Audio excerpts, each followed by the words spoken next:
আসুন আমরা কোরআন সম্পর্কে শুধু স্বল্প পরিসরে সীমিত পর্যায়ে কয়েকটা কথা জানার চেষ্টা করি, বুঝার চেষ্টা করি,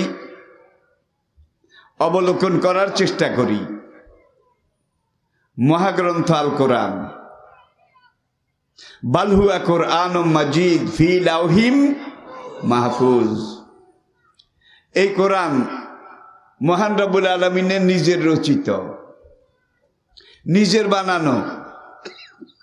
কোরআনের প্রত্যেকটা শব্দ, লফজ, অক্ষর, এমনকি জের, জবর, পেশ, হরকত, নোক্তা, এগুলা পর্যন্ত মহান রবের কুদরতি, যিনি আলেমুল গায়ব ওয়া শাহাদা, যিনি আল্লামুল গুয়ুব, তার নিজের তৈরি। আল্লাহর চাইতে জ্ঞানী, মহাজ্ঞানী, আল্লাহ পাকের চাইতে বড় বিজ্ঞদর্শী, কলা কৌশলী, মহাবিজ্ঞানী আর তো কেউ নেই, থাকতেও পারে না। ইন হুয়া ইল্লা যিকরুল লিল আলামিন নয় এই কোরআন, বরং বিশ্ব মানবের চেতনাবাণী। ইন্না হাযা লাফি সুহুফিল উলা সুহুফি ইব্রাহিমা ওয়া মূসা যালিকা মাসালুহুম ফিত তাওরাতি ওয়া মাসালুহুম ফিল ইনজিল। আদম আলাইহিস সালাম থেকে ঈসা আলাইহিস সালাম পর্যন্ত যুগে যুগে আল্লাহ রাব্বুল আলামিন লক্ষ লক্ষ আম্বিয়া কেরাম দুনিয়াতে পাঠিয়েছেন মানুষকে দ্বীনের দাওয়াত দেওয়ার জন্যে। সকল নবীর দাওয়াতের টার্গেট একটা ছিল, বিষয়বস্তু একটা ছিল, লক্ষ্যবস্তু একটা ছিল, তাওহীদ, রিসালাত, আখিরাত। দেখুন সব নবী একই সুরে বলছেন, ইয়া কাওমে ইবুদুল্লাহ, হে আমার কওম, আমার এলাকাবাসী, তোমরা আল্লাহর ইবাদত করো। মা লাকুম মিন ইলাহিন গায়রু, আল্লাহ ছাড়া তোমাদের কোনো ইলাহ, কোনো মাবুদ, কোনো খালেক, কোনো মালিক, কোনো রাজেক, কোনো সৃষ্টিকর্তা, কোনো পালনকর্তা, কোনো আইনদাতা, কোনো বিধানদাতা, কোনো হুকুমদাতা, কোনো রোগদাতা, কোনো শোকদাতা, কোনো জীবনদাতা, কোনো মৃত্যুদাতা, কোনো রিজিকদাতা আল্লাহ ছাড়া কি অন্য কেউ আছে? আইলাহুম্মা আল্লাহ। আর এই যে অনন্ত বিশ্ব চরাচরের এই বিশাল কর্মযজ্ঞ রব্বুল আলামিন এগুলা করতে করতে, ঘাঁটতে ঘাঁটতে, ফাইল হ্যান্ডেলিং করতে করতে বোধহয় টায়ার্ড হয়ে গেছে। টায়ার্ড হয়ে এখন রিটায়ার হওয়ার চেষ্টা করতেছে নাকি? হুয়াল আব্বালু ওয়াল আখিরু ওয়াজ যাহিরু ওয়াল বাতিন ওয়া হুয়া আলা কুল্লি শাইইন কাদির। আন্নাল কুওয়াতা লিল্লাহি জামিয়া। লক্ষ কোটি বছর আগে তিনি যেমন ছিলেন, তার সক্ষমতা, অ্যাবিলিটি, কার্যক্ষমতা যেমন ছিল এখনো তেমন আছে। আল্লাহর বয়স বাড়ে না। আল্লাহ এমন এক মহাকালের বাসিন্দা, মহাজগতের বাসিন্দা, যেখানে সময়ের ঘড়ি অচল। সেই সময়ের মধ্যে অতীত, বর্তমান, ভবিষ্যৎ, তিন কাল নাই, একটাই মাত্র কাল আছে, বর্তমান কাল। যার জন্য আল্লাহ রাব্বুল আলামিন এই মহাকালের নিরিখে আল্লাহর সামনে সবকিছু প্রেজেন্ট, হাজির। যেটা গেছে সেটাও হাজির, যেটা আছে এটাও হাজির, যেটা আসবে সেটাও হাজির। আমরা কিন্তু এই ত্রিকালের মধ্যে বন্দী। আমাদের জীবনের যেটা চলে গেছে সেটা আমাদের সামনে থেকে অদৃশ্য হয়ে গেছে। যেটা এখন সামনে আছে সেটাকে আমরা দেখি, জানি, জানার চেষ্টা করি। আর যেটা সামনে আসবে সেটা সম্পর্কে আমরা কিছু জানি না। নিখুঁত, নির্ভুল, নিরঙ্কুশ একটা প্রকল্প, একটা প্রজেক্ট যদি তৈরি করতে হয়, এবং এই প্রকল্প, প্রজেক্টটা নির্ভুল হবে, নিখুঁত হবে, যুগে যুগে, কালে কালে এটার মধ্যে কোনো খুঁত, কোনো দোষ পড়বে না, ধরা যাবে না, দেখাও দেবে না। এরকম কিছু করতে হইলে এমন এক সত্তার দরকার, যে সত্তার সামনে পিছনেরটাও আছে, এখনকারটাও আছে, সামনেরটাও এখন আমরা পরিকল্পনা করলে ভুল হয়, কারণ পিছনে যেটা গেছে সেটাও আমরা জানি না, সামনে যেটা আসবে সেটা সম্পর্কে আমাদের ধারণাই নেই। আমরা যেটা সামনে আছে এটা নিয়েই প্রজেক্ট পরিকল্পনা তৈরি করি, যার জন্য এটার মধ্যে ছিদ্র, এটার মধ্যে অ্যালার্জি, এটার মধ্যে ভাইরাস, এটার মধ্যে বিভিন্ন ক্ষত বিক্ষত। আর মহান রব্বুল আলামিন যত প্রজেক্ট করেছেন কোনোটার মধ্যে কোনো ভাইরাস, কোনো খুঁত, কোনো ভুল কিছুই নেই, নির্ভুল, নিখুঁত, নিরঙ্কুশ, কালোজয়ী, চিরন্তন। প্রিয় ভাইয়েরা, তাইলে আদম থেকে ঈসা আলাইহিস সালাম পর্যন্ত যুগে যুগে যত আম্বিয়া কেরাম, নবী রাসূল, তাদেরকে যত কিতাব, যত রিসালা আল্লাহ পাক দিয়েছিলেন, এই মহাগ্রন্থ আল কোরআন হলো সব রিসালা, সব নবীর নবুয়ত, সকল পয়গাম্বরের পয়গাম্বরীর পুঞ্জীভূত একত্রিত রূপ। আবার তিলকার রুসুল ফাদ্দালনা বাদুহুম আলা বাদ, আদম আলাইহিস সালাম থেকে ঈসা আলাইহিস সালাম পর্যন্ত এক একজন নবীর এক একটা বৈশিষ্ট্য ছিল বিশেষভাবে। আর আমাদের নবী মুহাম্মদ রাসূল সাল্লাল্লাহু আলাইহি ওয়াসাল্লাম, তিনি সাইয়্যিদুল আম্বিয়া, সাইয়্যিদুল মুরসালিন, নাকি? তিনি খাতামুন নবিয়্যিন, তিনি ইমামুল মুত্তাকিন, ইমামুল মুরসালিন, রাসূলুর রাব্বিল আকায়ে নামদার, শাফিয়ে মাহশার, সাকিয়ে কাউসার, মদিনার তাজদার, ইহা এবং পরকালের কর্ণধার। আমাদের এই নবীজির মধ্যে সাইয়্যিদুল আম্বিয়া হিসেবে, সাইয়্যিদুল মুরসালিন হিসেবে আদম থেকে ইব্রাহিম আলাইহিস সালাম পর্যন্ত সকল যুগের সকল নবীর সকল গুণ, সকল মহিমা, সব গৌরব একত্র করে এনার একজনের ভিতরে দেওয়া হয়েছে। এই জন্য তিনি সাইয়্যিদুল আম্বিয়া, এই জন্য তিনি সাইয়্যিদুল মুরসালিন। তাকে যে কোরআনটা দেওয়া হয়েছে এটাও সব নবীর সব কিতাবের একত্রিত পুঞ্জীভূত রূপ। তাহলে তাদের এক একজনকে এক একটা দেওয়া হয়েছিল এক এক যুগে, আর আমাদের নবীকে সব যুগের সবটা একত্র করে দেওয়া হয়েছে, কারণ কিয়ামত পর্যন্ত এটা লাইফ গ্যারান্টি আছে, ছিল এবং থাকবে। ঠিক কিনা বলেন? কালের কত পরিবর্তন হয়। আমরা ছোট্ট কালে এই দেশের জনপদের যেসব অবস্থান প্রেক্ষাপট দেখেছি, এখন তার শতভাগের এক ভাগও নাই, সব পরিবর্তন হয়ে গিয়েছে। অতিলকাল আইয়ামু নুদাবিলুহা বাইনান নাস। আবার 50-60 বছর পরে কি হবে সেটা আমিও জানি না, আপনারাও জানেন না, ঠিক কিনা বলেন? কিন্তু আল্লাহ রাব্বুল আলামিন আলিমুল গায়বি ওয়াশ শাহাদাতি হুয়ার রহমানুর রহিম। 50 কোটি বছর আগে যা ছিল সেটাও তার সামনে, এখন যেটা আছে সেটাও সামনে, লক্ষ কোটি বছর পরে যেটা আসবে সেটাও তার সামনে। সুতরাং অবস্থান এটাকে সামনে রেখে পরিকল্পনা যদি তৈরি করা হয়, এটার মধ্যে কোনো ভুল, কোনো ফাটল, কোনো রকমের কিছু থাকে না।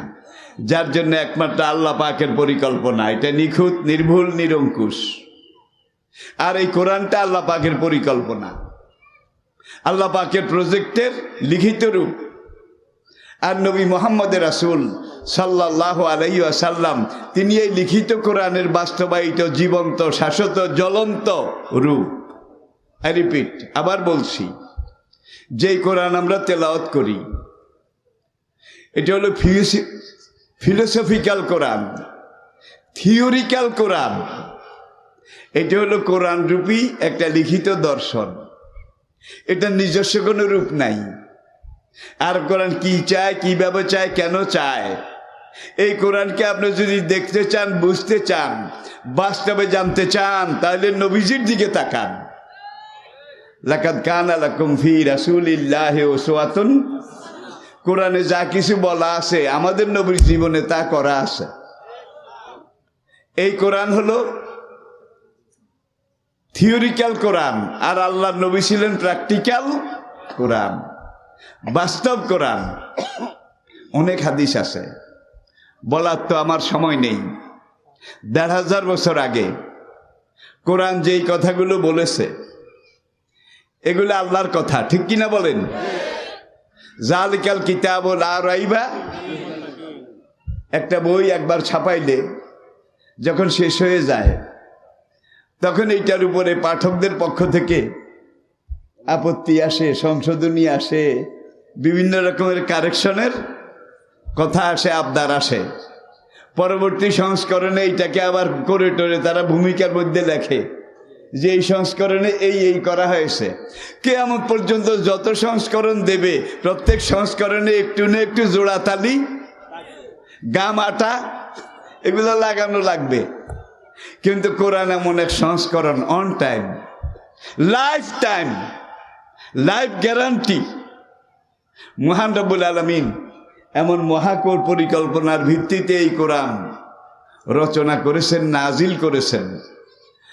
আজকে একটা ঘটনা নিয়ে যদি আমরা কথা বলি, বাতিলের বিরুদ্ধে মনে করেন আমি কথা বলি, এই যুগের যারা বাতিলপন্থী তারা মনে করবে কথাগুলো তো আমাকে বলতেছে। কি কথাগুলো তো আমাকে বলতেছে, কথাগুলো তো আমাদেরকে বলতেছে। ভাই ১,৫০০ বছর আগে যখন কোরআন নাজিল হচ্ছিল তখন কি আপনারা আসিলেন? একজনও ছিলেন না। কিন্তু নবী কোরআন শোনাচ্ছে। আবু জেহেল, উতবা, ওলীদ, রবিয়া, মগিরা, সাহেবা, আব্দুল্লাহ ইবনে উবাই, তারা একজন আরেকজনকে বলে, ভাই রে ভাই, কোরআন কালাম কিছু না, আমাগরে খাইতে আসে, আমাগরে পিন দিতে আসে। তাহলে যার গায়ে ক্ষত আছে, দাঁত বিখাউজ, চর্মাদোল, অ্যালার্জি, এমন ক্ষত, দগ দগে ঘা, সারাদিন চুলকায়, সারাদিন চুলকায়। এখন এই ক্ষতের মধ্যে যদি আপনি আসল সেই ব্রিটিশ আমলের ঢোল অ্যান্ড কোম্পানি, ঢোল অ্যান্ড কোম্পানি, মহিলারা বলে ডোল কোম্পানির মলম একবার দিলে জন্মের যত দাঁত, খুজলি, বিখাউজ, একজিমা, এগুলা শেষ। এখন আপনার ঘাওটা খুব দগদগে। এখন এখানে যদি আপনি খাঁটি মলম লাগান, জ্বলবে কিনা? কামড়াবে কিনা বলেন? জ্বলবে, কামড়াবে, ও গেছি গেছি, মরে গেছি, ঠিক কিনা বলেন? কিন্তু যার কোনো ক্ষত নাই, ঘাও নাই, একজিমা নাই, তার গায়ে যত লাগাবেন তার কাছে ভালো লাগবে। তার গায়ে যত মালিশ করবেন তার কাছে ভালো লাগবে। তাকে কামড়াবেও না, জ্বলবেও না, সেইভাবে লাফালাফিও করবে না। বরং ওয়াইজা তুলিয়াত আলাইহিম আয়াতুহু যাদাতহুম ঈমানা। বেলাল কয়, ইয়া রাসূলুল্লাহ আরো বলেন, সোহাইবকে হুজুর আরো বলেন, আবু বকরকে আরো বলেন, কালামুল মুলুকে মুলুকুল কালাম, ইন্না মিনাল বায়ানে লা সেহরা। এখন যাদের ঘাও নাই কলবের মধ্যে, একজিমা নাই, অ্যালার্জি নাই, হে নবী আপনি কোরআনের মলম যত লাগান ওদের ভাল লাগবে। আর যাদের এখানে কুফুরির ক্ষত আছে, মুনাফিকির অ্যালার্জি আছে, হে নবী আপনি কোরআনের মলম লাগাইলে ওদেরকে কামড় দেবে, ওদের জ্বলবে, ওদের পছন্দ ধরবে, ওরা লাঠি নিয়ে আপনার বিরুদ্ধে মিছিল করবে। বোধহয় করে নাই? ওয়াকালাল্লাযীনা কাফারু লা তাসমাউ লিহাযাল কুরআনে ওয়ালগাউ ফীহি। দারুন নদওয়াতে মিটিং হলো যে অনেক হয়েছে, আর দরকার নাই। আজ থেকে মক্কার কোনো জায়গায় মোহাম্মদ বা তার কোনো সাহাবী, কোনো অনুসারী যেন কোরআন শুনাইতে না পারে।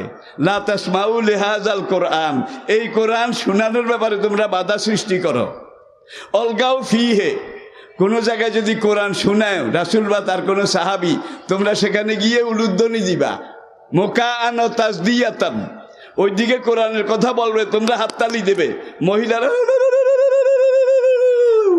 কি উলুধ্বনি দেবে, যাতে করে জাতির কানে কোরআনের আওয়াজ পৌঁছতে না পারে। মুকাআন ও তাসদিয়াতান। আল্লাহু আকবার। কোরআন কোন ভাষায় কথা বলছে দেখুন।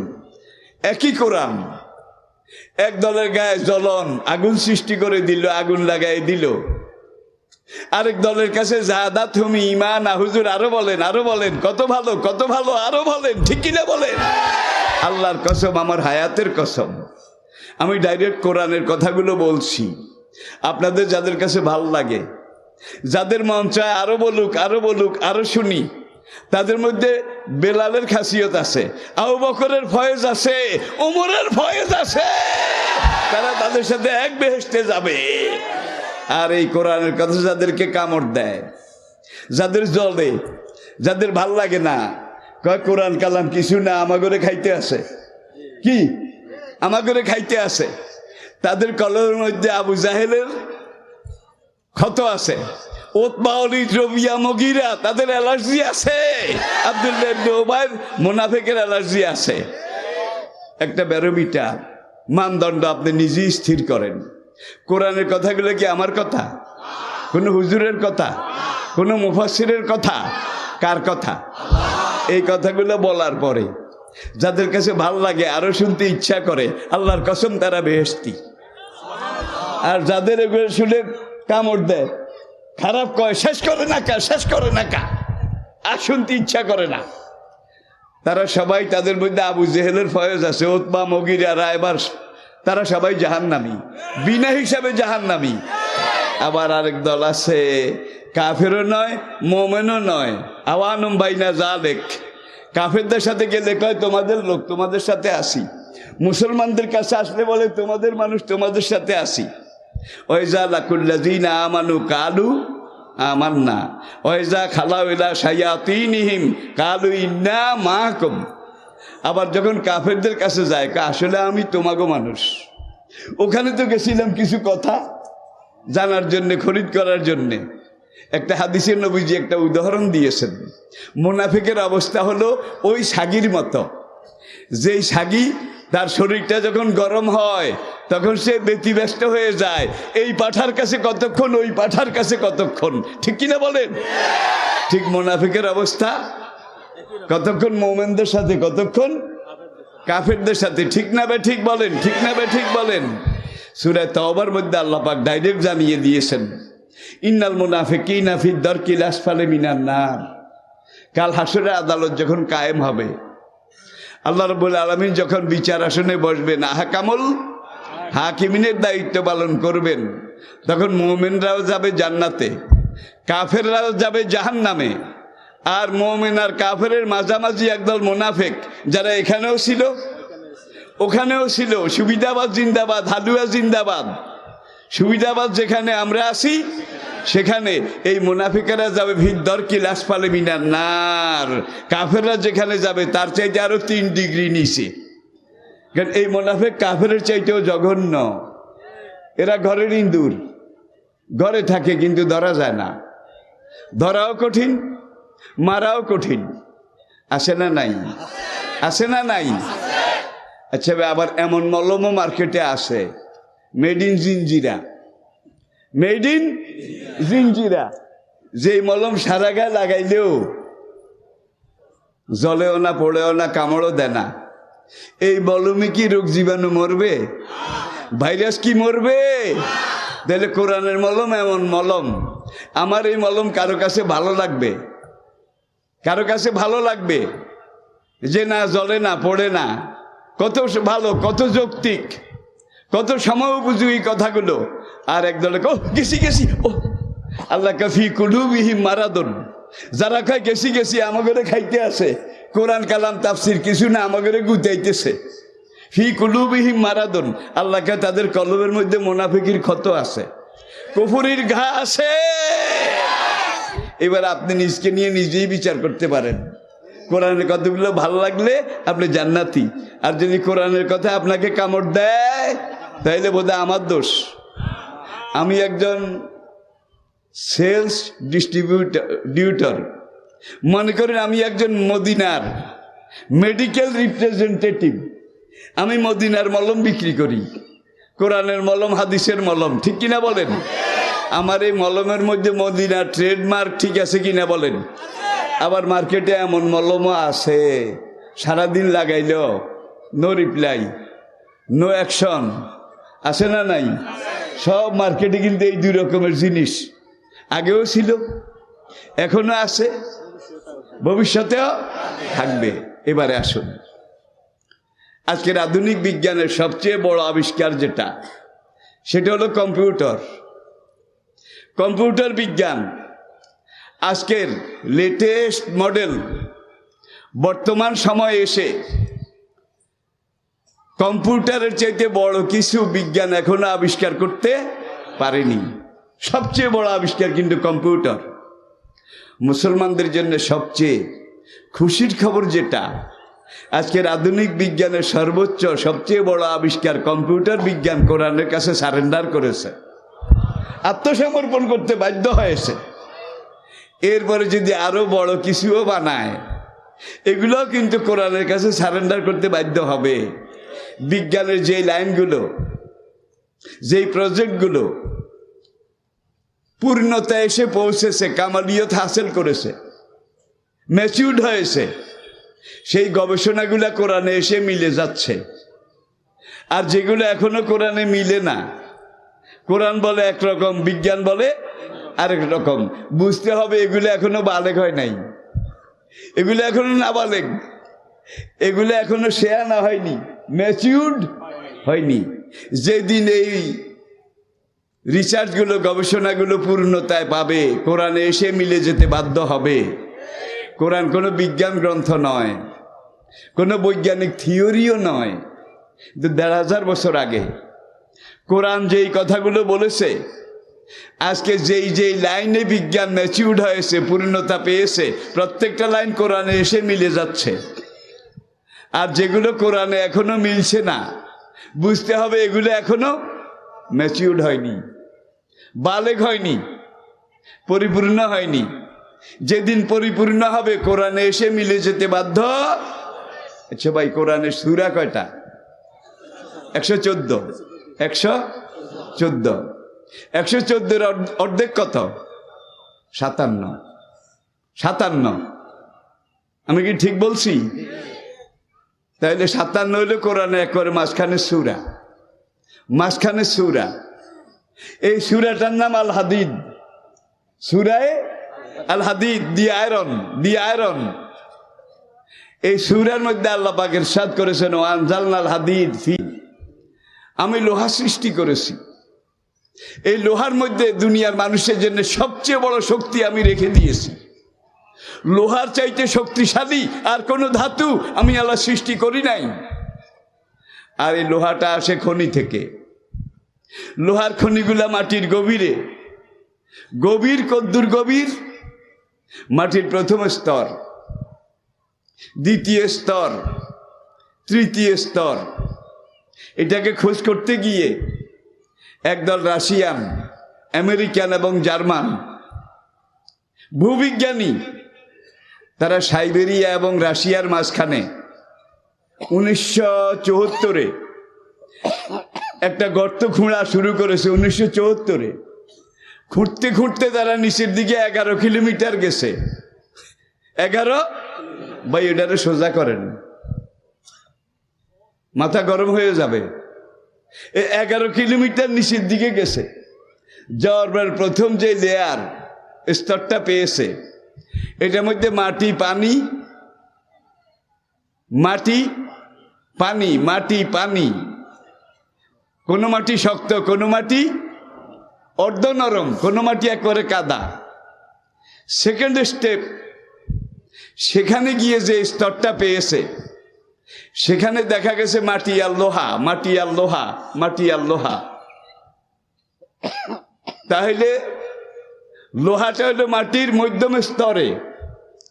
এই মধ্যম স্তরটা অতিক্রম করে তারা যখন সর্বনিম্ন স্তরে গেছে, এই 11 কিলোমিটারের কাছাকাছি, সেখানে গিয়ে তারা জমিনের যে স্তরটা পেয়েছে, এই স্তরটা কিছু বালু আছে সামান্য, আর আছে গ্যালভানাইজ আয়রন, গ্যালভানাইজ আয়রন, এমন জাতীয় লোহা যে লোহাকে মরিচা ধরে না, যে লোহাতে জং পড়ে না। এরপরে সেখানে আবার আরেকটা পাথর, এমন একটা পাথর সেখানে আছে, লোহা এবং পাথর মিশ্রিত, এই শেষ জমিনের স্তর।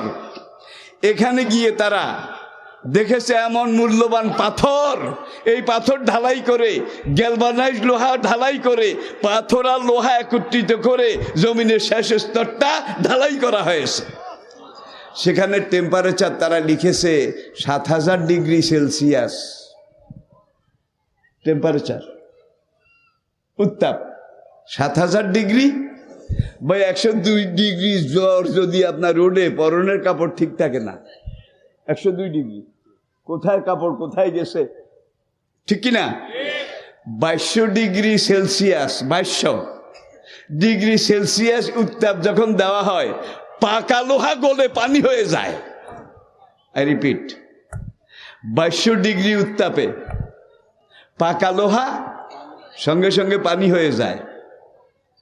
7000 ডিগ্রি সেলসিয়াসে কি গলে ভাই? সব কথার বড় কথা, 7000 ডিগ্রি সেলসিয়াস জমিনের এই 11 কিলোমিটার নিচে শেষ স্তরের শেষ মাথায়। এখানে গিয়ে বিজ্ঞানীরা দেখেছে যে জমিনের শেষ যে লেয়ার, যে স্তরটা তারা আবিষ্কার করেছে, এটা মরমর পাথর এবং গ্যালভানাইজ আয়রন, এই দুইটা মিশিয়ে ঢালাই করে বানানো হয়েছে। 7000 ডিগ্রি সেলসিয়াস তাপ, কিন্তু এটা গরম হয় নাই, নর্মাল, এটা গরম হয় নাই। তারা সেখানে গিয়ে চিন্তা করলো, এইটাকে খুঁড়ে ভেদ করে যদি আর একটু নিচে যাওয়া যায় তাহলে কি আছে আমরা একটু দেখি। তারা একাধারে 4 বছর পর্যন্ত চেষ্টা করেছে। দুনিয়ার সবচাইতে পাওয়ারফুল ড্রিল মেশিন সেখানে নিয়ে গেছে, নিয়ে ড্রিল মেশিন প্রথম বসিয়েছে। দেখে যে ড্রিল মেশিন চলে, কতক্ষণ এটাকে চাপ দিলে ক্যাচ করে ভেঙে যায়, চলে, চাপ দিলে ক্যাচ করে ভেঙে যায়। একটা বিন্দু, একটা সরিষাও ওই ঢালার মধ্যে ঢুকে না। এরপরে তার আরো শক্তিশালী মেশিন, প্রজেক্টটার নাম আমি বলি, Kola super deep bore hole, deep bore hole, Kola super deep bore hole, Russia এবং সাইবেরিয়ার মাঝখানে। আপনারা গুগল সার্চ করেন, গুগলে জিনিসটা আপনারা পুরোপুরি দেখে নেন। আমি কোরআন হাদিসে যা পেয়েছি পড়েছি, আজকাল কিন্তু এই বয়সে আমি এই গুগল, উইকিপিডিয়া এগুলোর মধ্যে বেশি ঢুকি, কারণ সারা দুনিয়ার সাথে আমাকে এখন কথা বলতে হয় লাইভে। পুরা দুনিয়া, শুধু পুঁজিবাদী দেশ না, কমিউনিস্ট দেশগুলোর সাথেও আমি কথা বলি, যার জন্য আমি কথা বলার আগে এই কথাগুলোকে ভালো করে একটু চালা লাগে, একটু ঝাড়া লাগে, যেন এটার মধ্যে কোনো পোকা টোকা গুনটুন কোনো কিছু খুঁজে পাওয়া না যায়। তো ভাইয়েরা, এখন তারা যখন এটা ভেদ করতে পারলো না, 4 বছর চেষ্টা করলো যে আমরা 2টা স্তর পার করেছি, এই 2টা স্তর পার করে আমরা 11 কিলোমিটার জমিনের গভীরে এসেছি। এখন যে স্তরটা পেয়েছি এটা জমরুদ পাথর, জমরুদ পাথর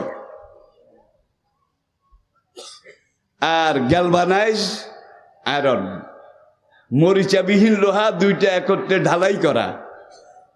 4 বছর চেষ্টা করার পরে তারা দেখলো যে এইটার 1 বিন্দু 1 ইঞ্চিও ভেদ করা যায় না, সব ড্রিল মেশিন ভেঙে যায়, কাজ করে না। এইবার তারা চিন্তা করলো, একদিকে ড্রিল মেশিন বসাও, আরেকদিকে মুভিং ক্যামেরা লাগাও, মুভিং ক্যামেরা লাগাও। একদিকে ড্রিল মেশিন চলবে, আরেকদিকে মুভিং ক্যামেরা এটা লাগাও, তাইলে অন্তত আমরা বুঝতে পারবো এই ঢালাইয়ের নিচে কি আছে। আল্লাহু আকবার। তারা যখন এইবার ড্রিল মেশিন এবং মুভিং ক্যামেরা ফিট করে ড্রিল মেশিনে আস্তে করে সুইচ দিল, কতক্ষণ ক্যার ক্যার ক্যার ক্যার করে আওয়াজ করার পরে এইবার তারা শুনতে লাগলো লক্ষ লক্ষ কোটি কোটি বনি আদম, কোটি কোটি মানুষ কান্না করতেছে, মরে গেলাম, পুড়ে গেলাম, শেষ হয়ে গেলাম, একটু পানি দাও, একটু খাদ্য দাও। তারা ছিল নাস্তিক। 2 জন বিজ্ঞানী সেখানে হার্ট ফেল করে মারা গেছে, দেন অ্যান্ড দেয়ার। অন্য নাস্তিক বিজ্ঞানীরা সেখানে বলেছে, মুসলমানদের কোরআনে যে সিজ্জিনের কথা বলা হয়েছে এইটা সেই সিজ্জিন, এই ব্যাপারে কোনো সন্দেহ নাই। সিজ্জিন তো জাহান্নামের একটা টুকরা নাকি, জাহান্নামের একটা অংশ। তাইলে কোরআনে সিজ্জিনের কথা আল্লাহ পাক বলেছেন। আজকের বিজ্ঞান যেতে যেতে একবারে ওখানে গিয়ে নাস্তিক বিজ্ঞানরা বলছে কোনো সন্দেহ নাই, লক্ষ লক্ষ কোটি কোটি বনি আদম মরে গেলাম, জ্বলে গেলাম, পুড়ে গেলাম, কয়লা হয়ে গেলাম, একটু পানি দাও, একটু পানি দাও। এটা ওই জাহান্নামের ওই সিজ্জিনের অংশ। আল্লাহু আকবার। 2006 সাল পর্যন্ত এই প্রজেক্টটা উন্মুক্ত ছিল। মাঝে মাঝে বিজ্ঞানীরা ঢুকে অবজার্ভ করতে, পর্যবেক্ষণ করত। 1974 শুরু, 2006 এই পর্যন্ত কয়েকবার একদল বিজ্ঞানী সেখানে যাওয়ার পরে যখন এই মুভিং ক্যামেরা ড্রিল লাগিয়ে ওই চিৎকার শুনেছে, সেখানে কয়েকজন হার্ট ফেল করে মারা গেছে। তখন রাশিয়ান গভর্নমেন্ট এটাকে সিল করে দিয়েছে, ওই লালবাগের দুর্গের মতো। আগে ঢুকা যাইতো, এখন এমন ঘটনা আছে ঢুকছে তারপরে আর পাওয়া যায় নাই। অন্ধকারে যেতে যেতে যেতে যেতে হারিয়ে গেছে, যার জন্য এটাকে সিল করে দেওয়া হয়েছে। পরে এটা যখন দুনিয়ার সামনে পেশ করা হলো, সারা দুনিয়ার বিজ্ঞানীরা আস্তিক নাস্তিক নির্বিশেষে সবাই স্বীকার করলো, নিঃসন্দেহে কাল্লা ওয়াইন্না কিতাব আল ফুজ্জারে লাফি সিজ্জিন ওমা আদরাকা মা সিজ্জিন কিতাবুম মারকুম। আপনাদের অসুবিধা হয়? আমি আর 10 মিনিট কথা বলবো। আসুন এবারে আমরা কোরআনের দিকে আবার একটু তাকাই। কোরআন এমন এক মহাগ্রন্থ, এই পবিত্র কোরআনে আল্লাহ হাইয়ুন হাইয়ুন জীবিত, এই হাইয়ুন কথাটা যতবার বলেছেন, মাইয়ুতুন ঠিক ততবারই বলেছেন, একবার বেশিও নয়। হাইয়ুন যতবার, হাইয়ুন হলো জীবিত, আর মাইয়ুতুন মৃত। তাহলে হাইয়ুন যতবার, জীবিত যতবার, মৃত ঠিক ততবার। এটা দিয়ে আল্লাহ আমাদেরকে সহজ একটা ইনডাইরেক্ট বুঝ দিয়েছেন, আজকে তোমরা যারা হাইয়ুন, আগামীকাল তোমরা সবাই মাইয়ুতুন। যারা আজকে বেঁচে আছে তাদের সবাই মরণ অবধারিত। আবার দেখুন, এই কোরআনে আল্লাহ পাক দুনিয়া যতবার বলেছেন, আখিরাত ঠিক ততবার বলেছেন। আল্লাহু আকবার। এখন কম্পিউটার এগুলো বাইর করেছে, আগে তো এগুলো জানার কোনো কায়দা ছিল না। দুনিয়া যতবার বলেছে, আখিরাত ততবার বলেছে। এটা দিয়ে কম্পিউটার বিজ্ঞানীরা এই সিদ্ধান্তে এসেছে, আর দুনিয়া মাজরাতুল আখিরা। নাহার যতবার বলেছে, লাইল ঠিক ততবার বলেছে।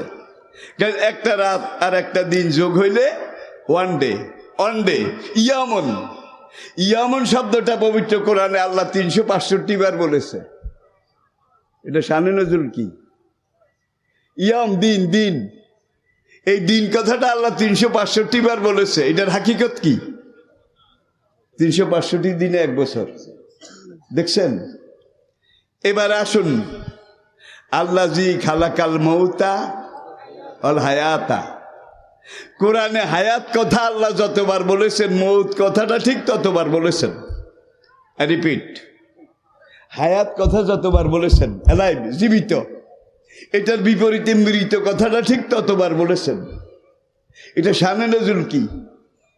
আজ যারা জীবিত, কাল তারা মৃত্যু সবার জন্য। কুল্লু নাফসিন যায়কাতুল মউত।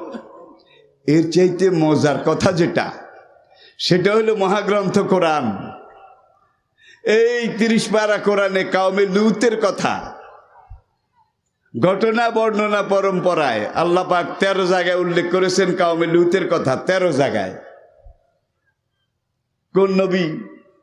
কোন নবীর নাম কতবার কিভাবে কোথায়, এগুলা কোরআনে আসে না নাই? অন্যান্য নবী রাসূলের ব্যাপারে আল্লাহ পাক বলেছেন, ওয়াইলা আদিন আখাহুম হুদা। কাউমে আদের কাছে আমি তাদের ভাই হুদকে নবী করে পাঠিয়েছিলাম। ওয়াইলা সামুদা আখাহুম সালেহা। কাউমে সামুদের কাছে তাদের ভাই কি? তাদের ভাই সালেহ আলাইহিস সালাম, তাকে নবী করে পাঠিয়েছিলাম। ওয়াইলা মাদিয়ানা আখাহুম শোয়াইবা। মাদায়েনবাসীর কাছে আমি আল্লাহ তাদের ভাই শোয়াইবকে নবী করে পাঠিয়েছিলাম। তারপরে হইল ঘটনার বর্ণনা। তাহলে দেখা যায় কাউমের নাম এক, নবীর নাম আরেক। রিপিট, ওয়াইলা আদিন আখাহুম হুদা, ওয়াইলা মাদিয়ানা আখাহুম শোয়াইবা, ওয়াইলা সামুদা আখাহুম সালেহা। দেখা যায় কওমের নাম এক, নবীর নাম আরেক। লুত একমাত্র নবী, একমাত্র ব্যতিক্রম মহাগ্রন্থ আল কোরআনে। 13 জায়গায় আল্লাহ কওমে লুতের কথা উল্লেখ করেছেন। 13 জায়গার 12 জায়গায় ফি কওমে লুত, মিন কওমে লুত, ইলা কওমে লুত, ইল্লা কওমা লুত। যেখানে কওম সেখানে লুত, যেখানে লুত সেখানে কওম। কিন্তু অন্য একজন নবীর ব্যাপারেও আল্লাহ এই ধরনের টপিকস বচনভঙ্গি ব্যবহার করেনি, শুধু লুতের ব্যাপারে। মনে হয় যেন লুতের জন্য কওম এটা ফরজ, কওমের জন্য লুত এটা ওয়াজিব। কওমে লুত, কওমে লুত, কওমে লুত, কওমে লুত। 12 জায়গায় কওমে লুত, কওমে লুত। একটা জায়গায় আল্লাহ কওমে লুত না বলে বলেছেন অয় খোয়ানো লুত। কি বল না, অয় খোয়ানো লুত, লুত নবীর ভাইয়েরা। কম্পিউটার এটাকে হিসাব করেছে, কি রে বাবা, 13 জায়গার 12 জায়গায় কওমে লুত, কওমে লুত, কওমে লুত। একটা জায়গায় আল্লাহ কওমে লুত না বলে কি বলেছে, অয় খোয়ানো লুত, লুত নবীর ভাইয়েরা।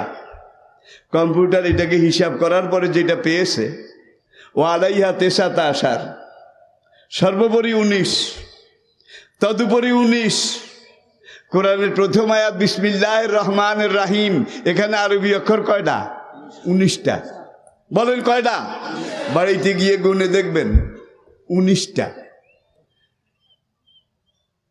আর আজকে কম্পিউটার বিজ্ঞান প্রমাণ করেছে 30 পারা কোরআনের প্রত্যেকটা সূরা, প্রত্যেকটা মুকাত্তাআত, প্রত্যেকটা কথনভঙ্গি বচনভঙ্গি আল্লাহ যেভাবে বলেছেন।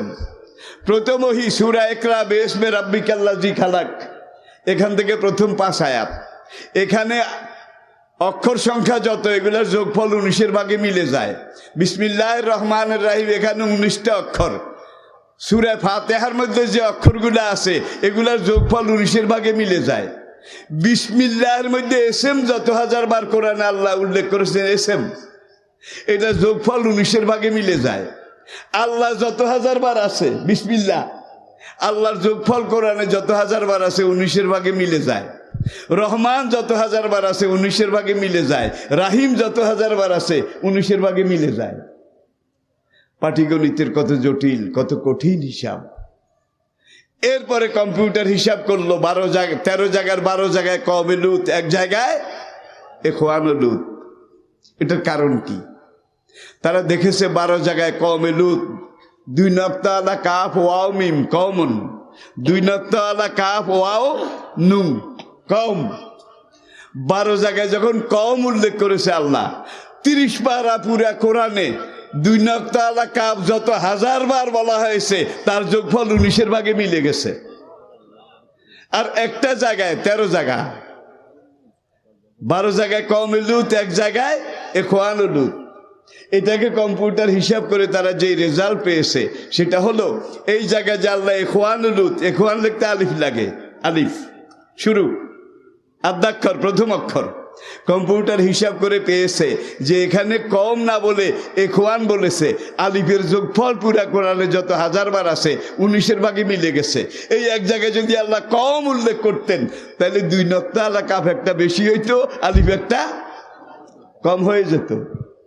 কম্পিউটার রেড সিগন্যাল দিত, দিস ইজ রং রং রং, এটা ভুল ভুল, হয় না হয় না, সম্ভব নয়। যার জন্য আজকে কম্পিউটার বিজ্ঞান কোরআনের কাছে সারেন্ডার করেছে। Islamic Voice. Follow Islam as your lifestyle.